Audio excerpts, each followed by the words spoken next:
Атамекен фракциясынын лидери Өмүрбек Текебаевдин камалышы боюнча өлкөдөгү үлкөн саясатчылар калыс пикирлерин билдирип жатышат. Алардын дээрлик көпчүлүгү бийликтин бул аракетин оппозициялык лидерге карата саясий куугунтугу, президенттикке мураскер операциясынын башталышы катары баалашууда. Ошондой эле алар Өмүрбек Текебаевга айып ачуу козулгандан кийин гана күч структуралары аны суракка алышы керектигин, бирок эң оболу факты боюнча кылда тиликтөө жүргүзүлүшү зарылдыгын белгилешип, ал эми азыркы жагдайды ага карата атайын кызмат өтө одоно чараларды көрүп жатат деп баса белгилешет. Өмүрбек Чиркешевичине карата атайын кызмат ашкере чара көрсөттү. Өмүрбек Чиркешевичти баардыгыбыз биз билебиз. Бул тажрыйбалуу саясатчы, лидер фракция, оппозициялык маанайдагы фракция. Мен ойлойм, Өмүрбек Чиркешевич тергөөдөн качпайт эле. Аны повестка берип, чакырып, мындай бир топлом кылбай эле чакырса болмок. Геп Текебаевдин кармалгандыгы же кармалбагандыгында эмес. Геп ошол ыкма жөнүндө кетип баратат. Текебаев бирөөгө жагабы, жакпайбы, ал мамлекеттик ишмер. Ал Жогорку Кеңештин мурунку төрагасы. Ал бир канча Жогорку Кеңештин чакырылышынын депутаты. Азыр башта эми алар менен чогуу жүргөн менен, баардык нерсени чогуу жасашкан менен, соңку кездерде расмий түрдө оппозициялык фракциянын төрагасы катарында дагы караш керек. Намыска келесин да, намысыңа келесин, эмнеге бир башка мамлекеттин жараны биздин бир очойгон партиянын төрагасын, фракциянын төрагасын ушундай деп койду деген сөздүн аркасы менен баягы бир чоң операция жасагандай болуп, аны ошол самолеттун колуна кишен салып, жөн эле кечирип коебуз деп эле барып, бизден сизге суроолорубуз бар эле, келип кетесизби десе, бара турган нерсе да бул. Текебаев башка жака качып кете турган киши эмес. Анан баягы баш кесер, жан кечтини кармагандай кылып кармагандыгы бул абийирсиздик, бул уят.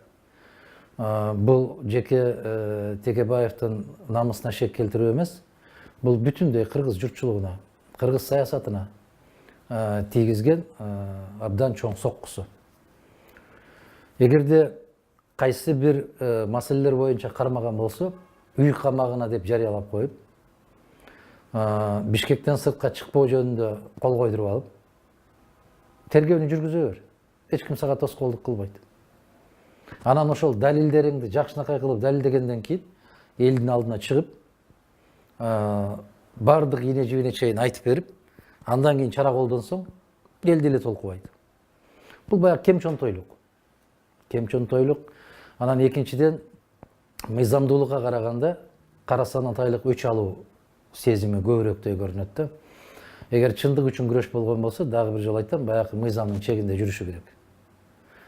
Дем алыш күндөрүндө, майрам күндөрүнө карабастан ушундай жантал бастаганы бул абдан алсыздыгы. Ошол күч колдонуу орган азыркы кезде ошол коопсуздук кызматы деп атырат.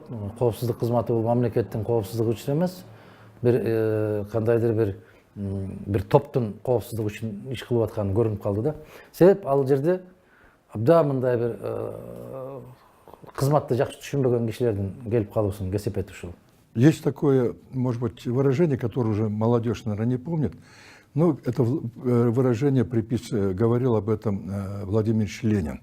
Он говорил так, в таких примерно случаях: формально правильно, а по существу беззаконие.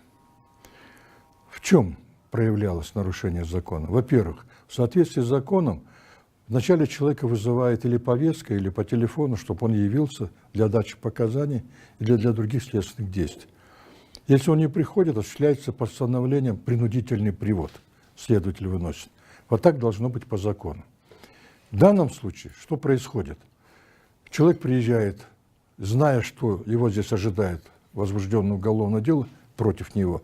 Он приезжает, и сразу же здесь организовывается, значит, силовая поддержка антитеррористических центров.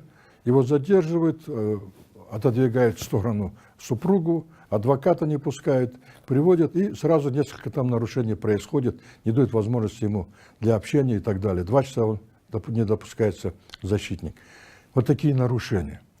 То есть это сразу наталкивает на мысль, есть ли целесообразность такой постановки и организации задержания политического деятеля, руководителя оппозиционной фракции.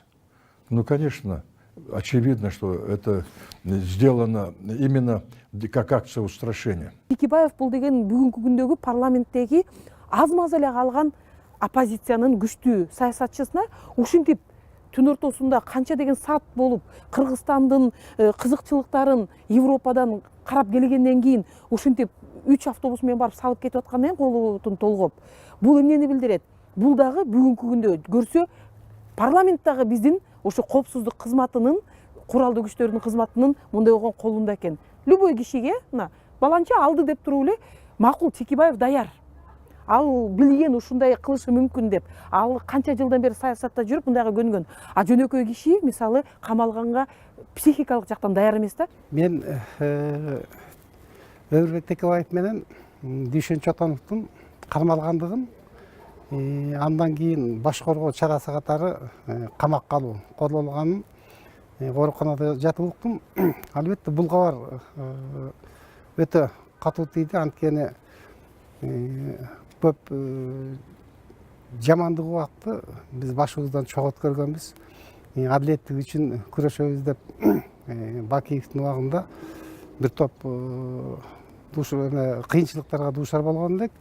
Бүгүнкү кабар эмне үчүн мындай болуп кетти деп мен да ой жүгүртүп көрдүм да, өзүмчө юрист катары, адам катары, журналист катары баам салып иликтеп көрсөм, бул жерде албетте тиги фракция лидери катары, депутат катары камап койду деген бул эми менимче туура эмес. Анткени мыйзам алдында баардыгыбыз бирдей болушубуз керек.